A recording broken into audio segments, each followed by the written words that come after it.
आप सब लोग अक्सर सोचते होंगे कि नेट और सेट इतने सिमिलर साउंडिंग वर्ड्स हैं, तो आखिरकार इनमें डिफरेंस क्या है?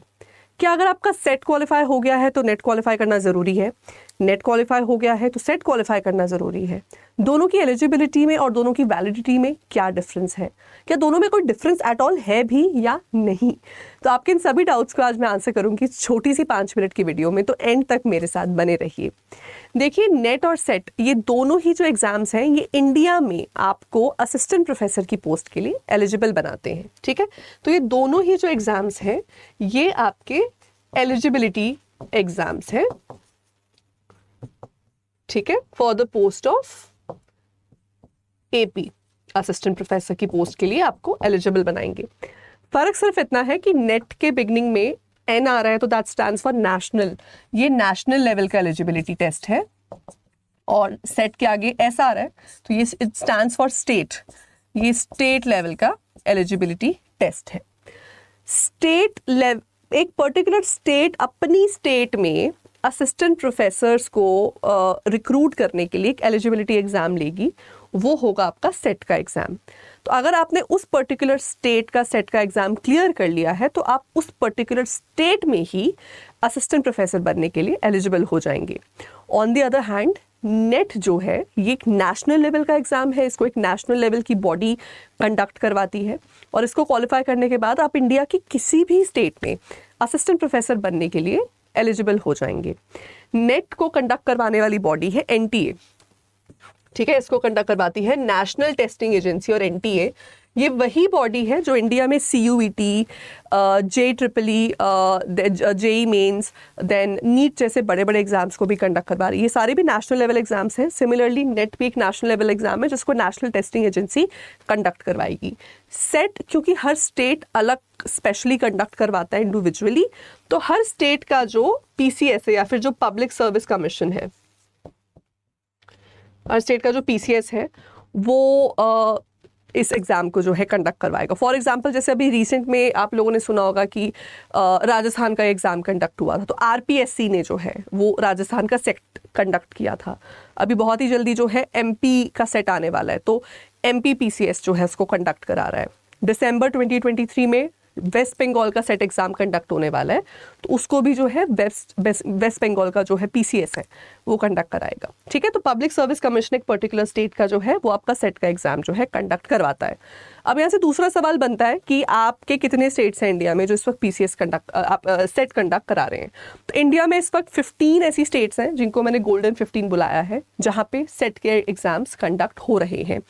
ये स्टेट्स हैं आंध्र प्रदेश, गुजरात, केरला, महाराष्ट्र, उत्तराखंड, असम, हिमाचल प्रदेश, कर्नाटक, तमिलनाडु, वेस्ट बंगाल, छत्तीसगढ़, JNK, मध्य प्रदेश, तेलंगाना और राजस्थान। ठीक है, तो ये 15 स्टेट्स हैं इस वक्त इंडिया में जो कि सेट के एग्जाम्स को कंडक्ट करवा रही हैं। ये 15 स्टेट्स आपको बेसिकली ये अपॉर्चुनिटी दे रही है कि अगर आपका नेशनल लेवल का नेट एग्ज़ाम क्वालिफाई नहीं हुआ है और आपका सपना है इंडिया में असिस्टेंट प्रोफेसर बनने का, आप फिर भी इन स्टेट्स का सेट दे के इन स्टेट्स में जो है अप्लाई कर सकते हो। तो यहाँ से दूसरा क्वेश्चन किसी का बनेगा, मैम मान लो, मुझे कोई बोले मैम मान लो मैंने कर्नाटक का सेट क्वालिफाई कर लिया है, तो क्या इसको लेके मैं अगर गुजरात चला जाता हूं तो मैं गुजरात की AP की रिक्रूटमेंट ड्राइव में पार्टिसिपेट कर सकता हूं? नहीं। अगर आपके पास कर्नाटक का सेट क्वालिफाइड है तो ध्यान रखिए कि जनरली यही माना जाएगा कि आपको जो है कर्नाटक में ही जॉब मिलेगी। हाँ, लेकिन कुछ ऐसी रिक्रूटमेंट ड्राइव्स हैं जिसमें पब्लिक सर्विस कमीशन की ऑफिशियल नोटिफिकेशन में ये मेंशन्ड है कि अगर एक पर्टिकुलर डेट से पहले आपने किसी दूसरी स्टेट का सेट दिया हुआ है तो आप जॉब के लिए मान्य होंगे। तो वो रखना या ना रखना वो प्रोविज़न वो उस पर्टिकुलर स्टेट के लॉज पे डिपेंड करता है। कई स्टेट से अलाउ करती हैं, कई स्टेट से अलाउ नहीं करती हैं। इसलिए ज़रूरी है कि आप नेट क्वालिफाई करके रखो। ठीक है, सेट डेफिनेटली एक अच्छी अपॉर्चुनिटी है। नेट नहीं क्वालिफाई हुआ तो सेट के लिए डेफिनेटली अप्लाई कर लो, लेकिन अगर सेट नेट क्वालिफाइड है तो ये क्या इंडिया की सारी स्टेट्स के में आप एलिजिबल हो जाएंगे, है ना। फिर आपको वो टेंशन नहीं है कि आप उस एम्बिट में फॉल कर रहे हैं या नहीं कर रहे हैं। और सेट देखिए स्टेट का स्पेसिफिक होता है, तो थोड़ा सा वहाँ जो है एक लिमिटेशन आ जाती है आपकी जॉब अपॉर्चुनिटीज़ में। But of course as a plan भी बहुत ही अच्छा प्लान है ये। अगर आपका नेट ऑलरेडी क्वालिफाइड है तो सेट में एनर्जी लगाने का कोई पॉइंट नहीं है, फिर आपको आगे अपनी एनर्जी जो है उसको इन्वेस्ट करना चाहिए वैकेंसीज़ को फाइंड करने में, जॉब फाइंड करने में, जॉब हंट करने में। तो इस चीज़ का ध्यान जो है आपको रखना है। टाइम मत लगाओ अपना, नेट क्वालिफाइड है तो सेट की ज़रूरत नहीं है।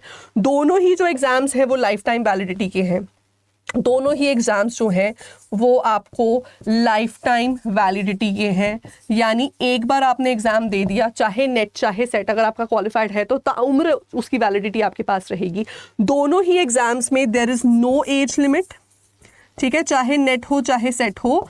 आप चाहे 23 साल की उम्र में, चाहे आप 50 साल की उम्र में, चाहे आप 60 साल की उम्र में जो है इस एग्ज़ाम के लिए सिट कर सकते हैं। कोई मिनिमम एज लिमिट, कोई कैपिंग जो है हमें वहाँ पे नहीं दी गई है, ठीक है। सो ये था the difference between net and set. अब एक लास्ट क्वेश्चन यहाँ से बनता है स्टूडेंट्स का कि मैम एग्जाम के लेवल में क्या डिफरेंस आता है, थोड़ा सा ये बता दो। देखो मैंने बहुत लोगों के मुंह से अक्सर ये बात सुनी है कि नेट का जो लेवल है वो सबसे देखो हाईएस्ट है और सेट का लेवल उससे एक लेवल नीचे ही रहता है, एटसेट्रा एटसेट्रा। पर उन बातों में मत आइएगा। अगर आपको मैं इस तरीके के अजम्पशंस को बिल्कुल मतलब सिरे से खारिज करना चाहती हूँ। उसका रीज़न ये है कि मैंने खुद किया भी है और मैंने कराया भी है स्टूडेंट्स को। मैंने MP सेट का क्वेश्चन पेपर सॉल्व कराया था, मैंने राजस्थान सेट का पेपर सॉल्व करवाया था। राजस्थान सेट का पेपर मुझे नॉर्मल UGC के लेवल से भी ज़्यादा डिफ़िकल्ट लेवल का लगा। MP सेट का जो लेवल था वो भी अच्छा खासा था, मतलब UGC के कम तो नहीं था, UGC से एक नॉच ऊपर ही होगा। तो ये मान के चलो कि गॉन आर द डेज जब लोग कहते थे कि सेट में लिमिटेड सिलेबस पूछा जाता है और नेट में ज़्यादा सिलेबस है। नहीं, आज की तारीख में आप कोई रीसेंट रिक्रूटमेंट नोटिफिकेशन खोल के देखेंगे, जैसे फॉर एग्जांपल WB सेट की अभी लेटेस्ट जो नोटिफिकेशन आई है फॉर द दिसंबर एग्जाम, उसमें उन्होंने क्लियरली मेंशन किया हुआ है कि syllabus as it is NET का कॉपी करके पेस्ट किया हुआ है, क्वेश्चंस का लेवल भी वही है। राजस्थान जैसी स्टेट्स में तो UGC नेट से भी हायर लेवल के क्वेश्चंस जो है पूछे जा रहे हैं। तो ये बात मान के चलिए कि सिलेबस मोर और लेस दोनों में एक ही है। आपको जिस लेवल के क्वेश्चंस या जिस टाइप के क्वेश्चंस आपको नेट में मिलेंगे, सेट में ऑलमोस्ट ऐसे ही मिलेंगे। हो सकता है कई जगह सेट का क्वेश्चंस का लेवल मोर डिफिकल्ट हो देन द नेट।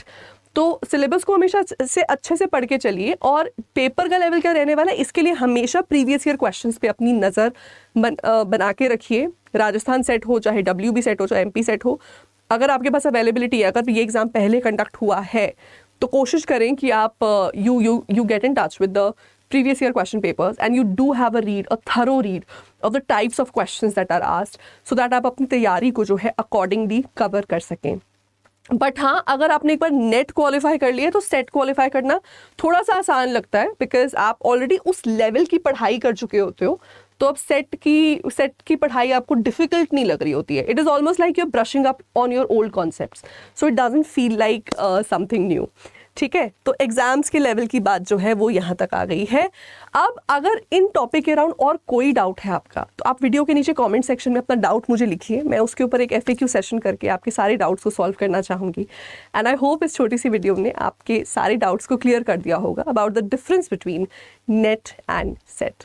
ऐसी और वीडियोज़ के लिए सब्सक्राइब कर दीजिए हमारे official YouTube channel UGC NET 24/7 को। धन्यवाद।